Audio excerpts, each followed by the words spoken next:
For the last month or so, we've been getting lots and lots of questions on the 2080 scheme which Mumbai developers have begun to offer rather than outright discounts on their projects.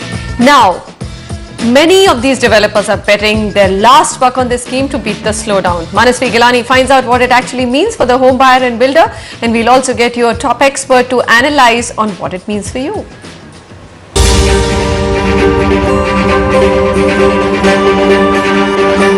Attractive schemes, discounts, tempting offers. All that have got the inventory sales cycle rolling once again for property developers. Of all, one that's inviting curiosity is the 2080 scheme, where the buyer needs to make an upfront payment of 20% of the total apartment cost, plus stamp duty and registration charges on booking. When you're staying in a rented home, you're paying a rental. Along with that, to afford to pay the interest costs for the apartment becomes a challenge for every buyer between the age group of 28 to 32, because he's just established, he started making that kind of money, he's just got some. So it was becoming a challenge for him to afford an apartment. That's when what we figured out that the best would be to come up with a scheme. While it's perceived as a boon for a potential buyer, it also acts as a benefactor for a developer who gets structured funds from banks for project execution at desired pace. Bank evaluate your documents and everything, whether you are capable of repaying the whole of loan amount which are going to take after 3 years. Suppose in 2080 schemes you are capable of all 80%, he'll sanction it. So this is a preliminary sanction, and that flat goes in a mortgage with the bank itself, against which bank given ADF, advance disbursement, for a construction cost. Banks are very cautious in extending loans to developers as there's high possibility of the funds being diverted. And usually, developers with good track record are the ones that avail this facility.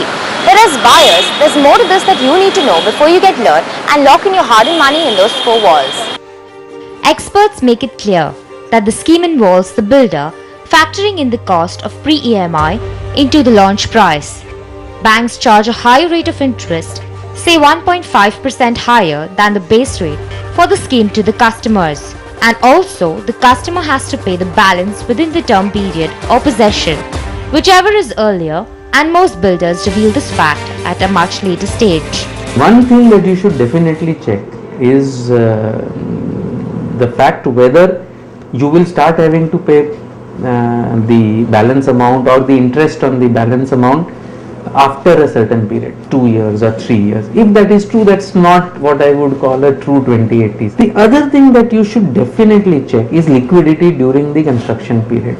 Typically, because he is undertaking your liability to pay, he may not allow you to sell during the construction period.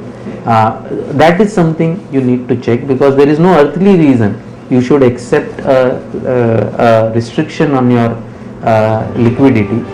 The offer definitely sounds like the one you would not want to let go of, especially in a scenario where to own a decently sized apartment in a metro city, you have to shell out nothing less than a crore. But, though it sounds like a practical risk mitigant against your investment in an under construction project, keep the statutory warning in mind and take an informed decision. Manasvi Gilani for NDTV Profit. Alright, we also have Paresh Karya, CEO and co-founder of Easy to Own Estate with us, who's also a chartered accountant, so he will get to the big